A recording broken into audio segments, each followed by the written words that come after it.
Good morning.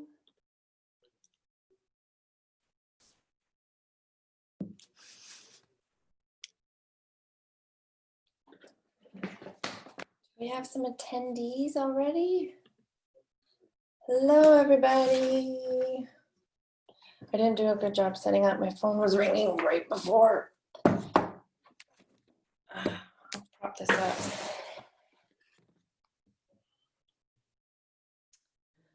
Let's see, it's 10:01. Everyone can hear me okay? I see one chat. Hello from Vermont. Hello. That's fun. So, sorry I sent out the link late. I got a little sidetracked, but I'm glad to see that people are showing up. Today I wanted to talk about weight maintenance. I do a lot for patients with weight loss. I would say somewhere between like 65% of my clientele come into me for weight loss, or at least it's part of their symptom picture. You know, maybe they're coming in for fatigue and weight loss, or hormone balancing and weight loss, that type of stuff.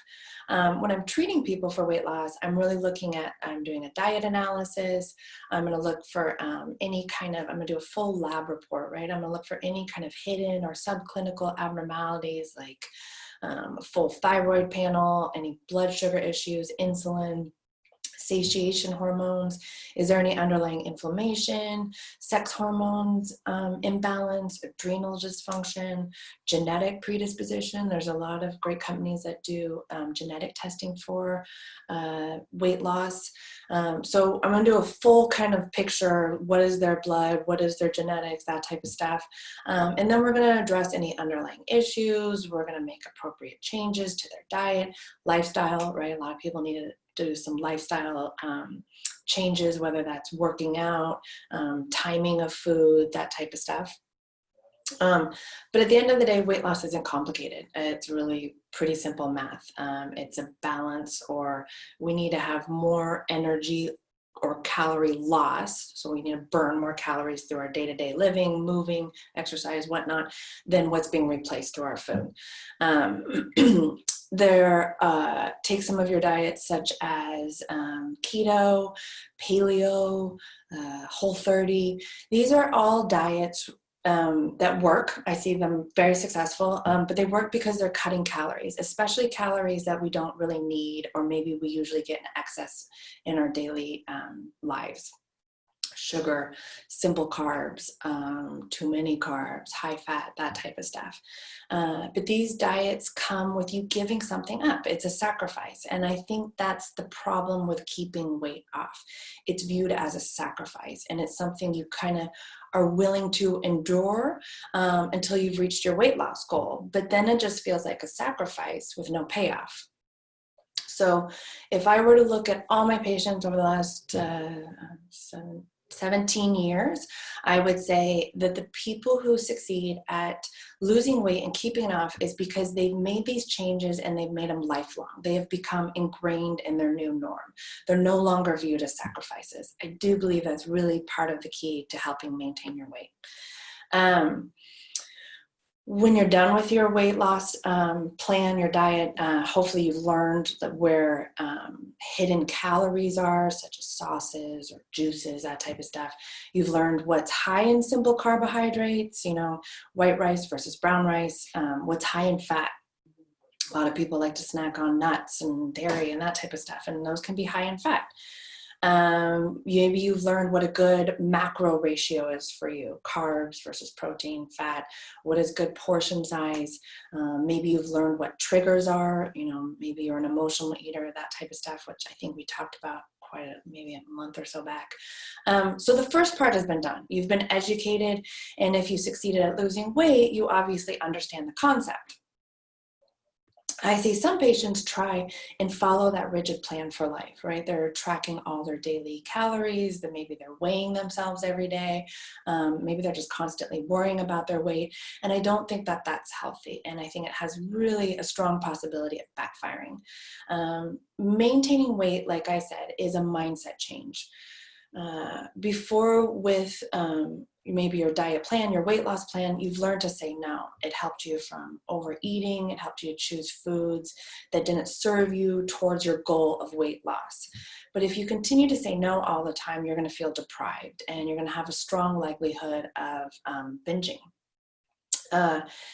You know, as a side note, I hear a lot of patients say, I've worked really hard, I deserve this.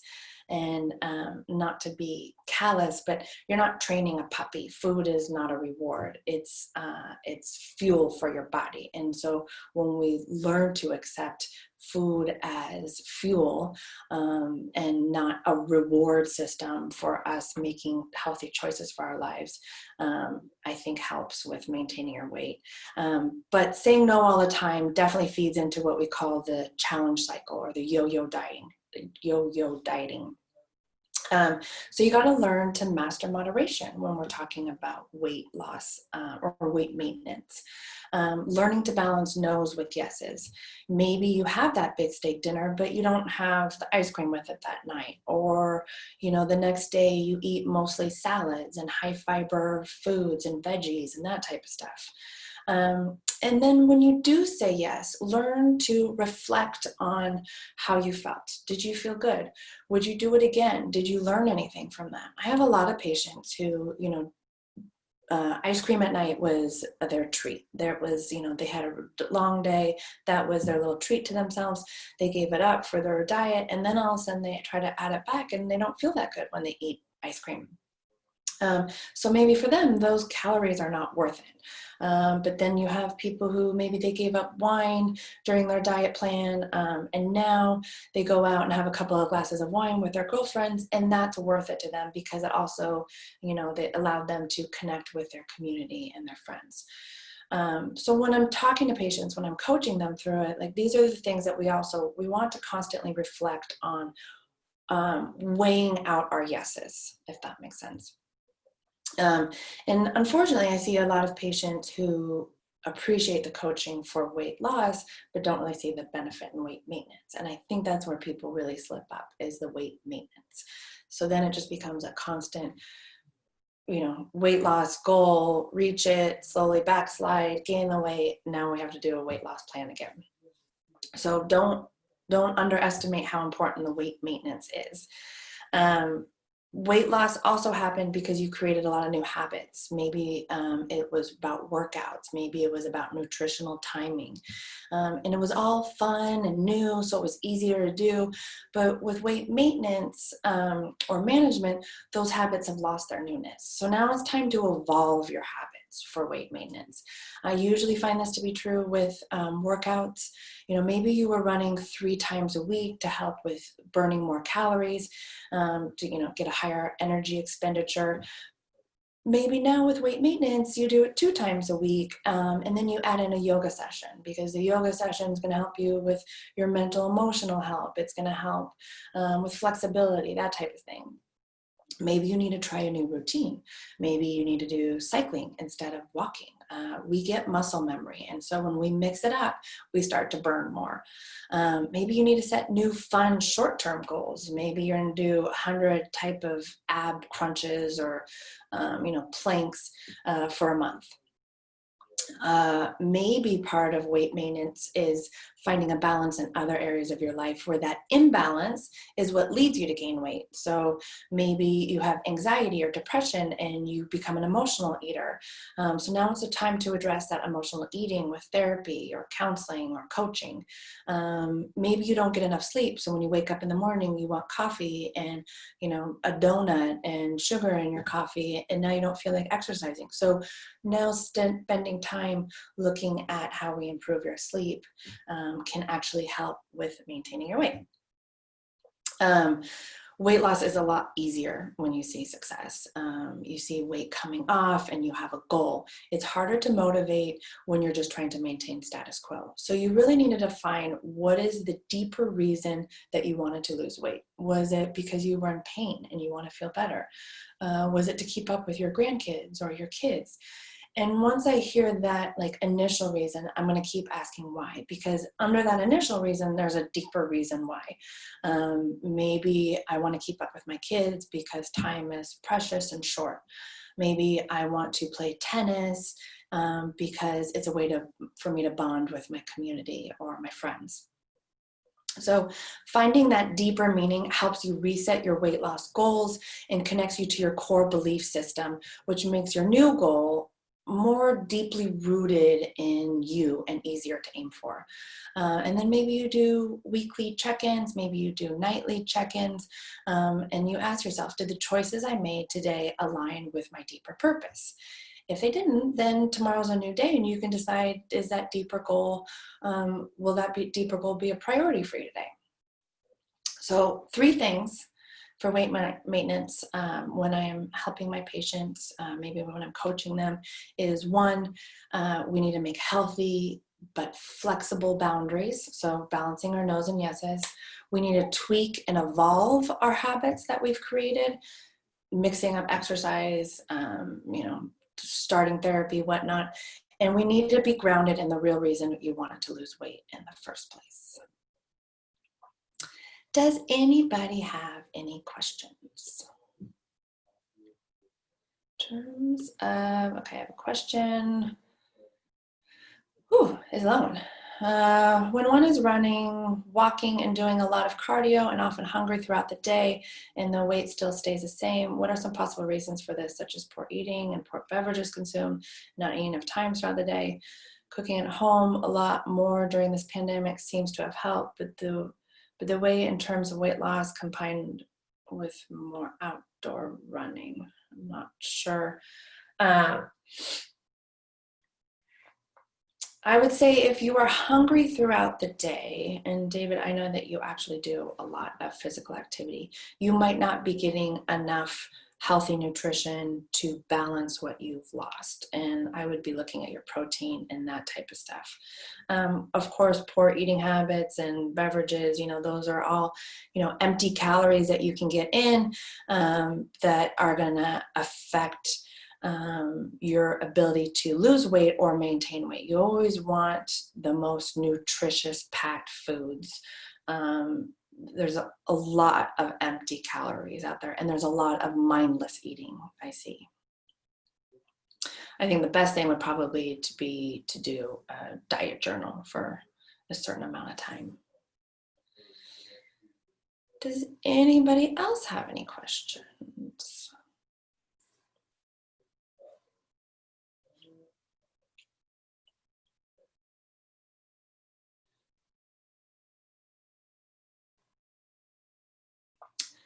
No?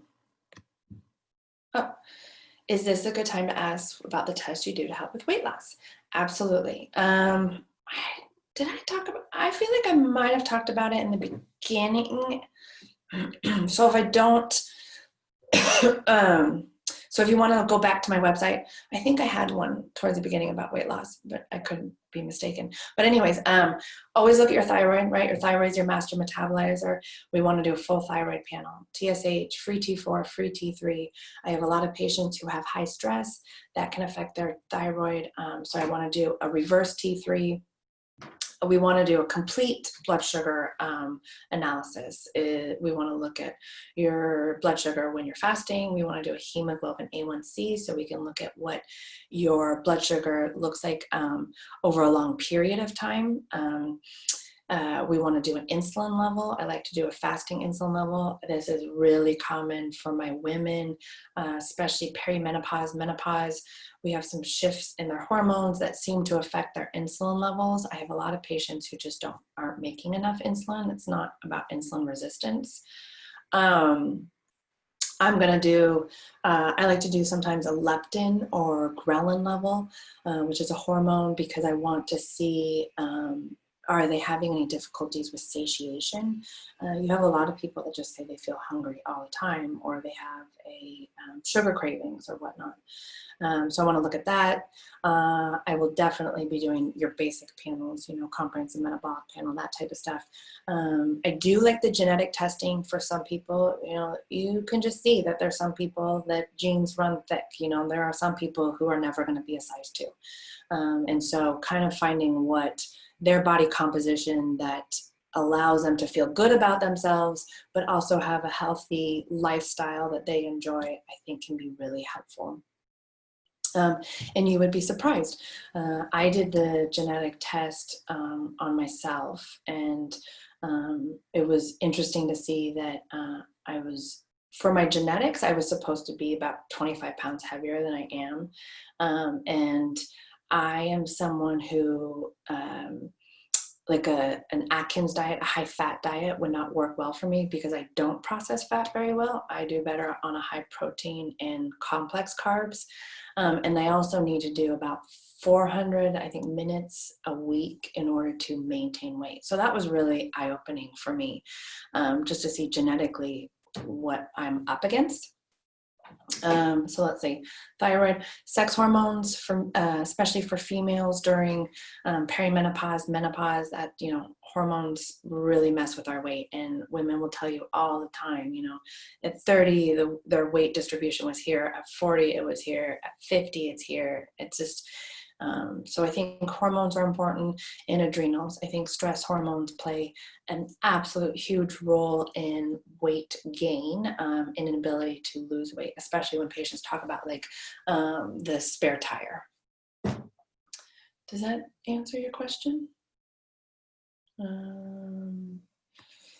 So yeah, that would be the first step, for sure. Let's see, what else did I see? Using food for fuel is really helpful in place of reward.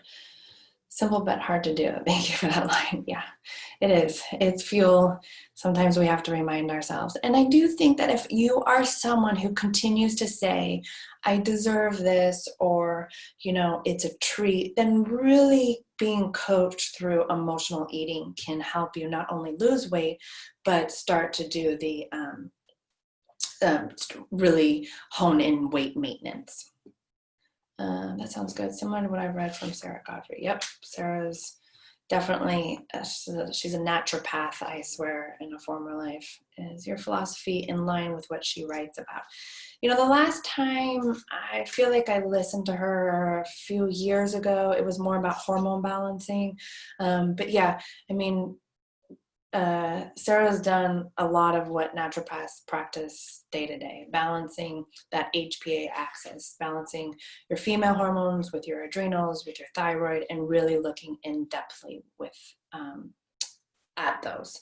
Right, a lot of people just get a thyroid panel; it's just a TSH. So I would say I'm not going to swear that my philosophy is directly in line with her, because it's been a long time since I've read, but yes, from what I remember, they were pretty similar. You're welcome. Anything else? During these hot days, I seem to lose my appetite. Do I just go with this and even have only one meal, for example?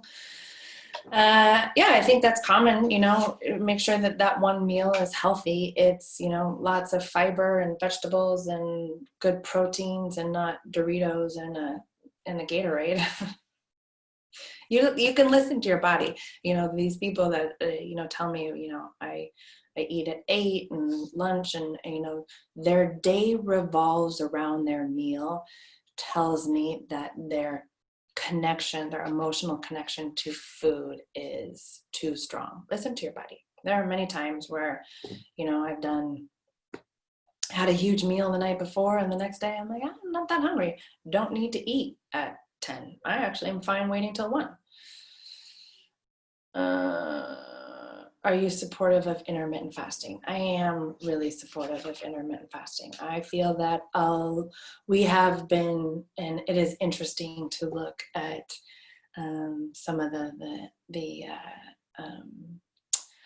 theories on why breakfast became so important. It can go down a dark road, and maybe it's conspiracy theory, I don't know. But it is interesting that we have been, I think, programmed to believe that we need to wake up and start our day with breakfast. Do I think it's important for children? Yes. Do I think it's important for the rest of us who probably have, 10 pounds of fat? No, I don't think we need to start out our day, because when we start out our day eating breakfast, even when we're not hungry, our insulin levels rise, and now our body's saying it's ready for the rest of the day to keep on eating. So yeah, I don't believe that we need to start out our day with breakfast. I think there are people, we have to look at like diabetes and, other people, it's not just across the board. Everyone needs to do intermittent fasting. But I absolutely believe in it. And I also think it helps people make wiser choices. Starting out your day with a donut means that it's going to raise your blood sugar very quickly, and then your body's going to say, well, that's too much, and then it's going to bring all the sugar into the cells, and then your blood sugar drops and you're going to be hungry. Like, if you've ever had a donut, most of you are not satisfied after one donut. You are ready for your next meal in 30 minutes, an hour. So I do think that intermittent fasting also helps with making wiser choices. Generally, if you start at noon, you're going to want a meal, and it's going to be, protein and veggies and whatnot.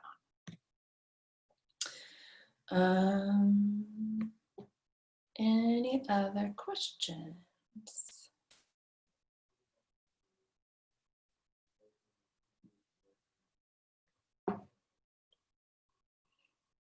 I think that is it.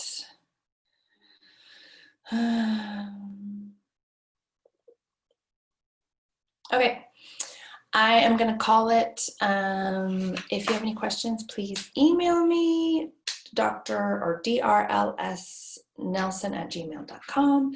You can also go on my website, where there'll be a copy of this recording, at drlindsaysnelson.com. I am doing telemedicine appointments. You can make an appointment on my website. You can go directly on my calendar. And I'm happy to answer any questions. I think next week I'm going to talk about, I had a lot of people this week talking about loneliness. And so I think next week I am going to talk about loneliness. Try not to make it too sad. All right. Thank you, everyone.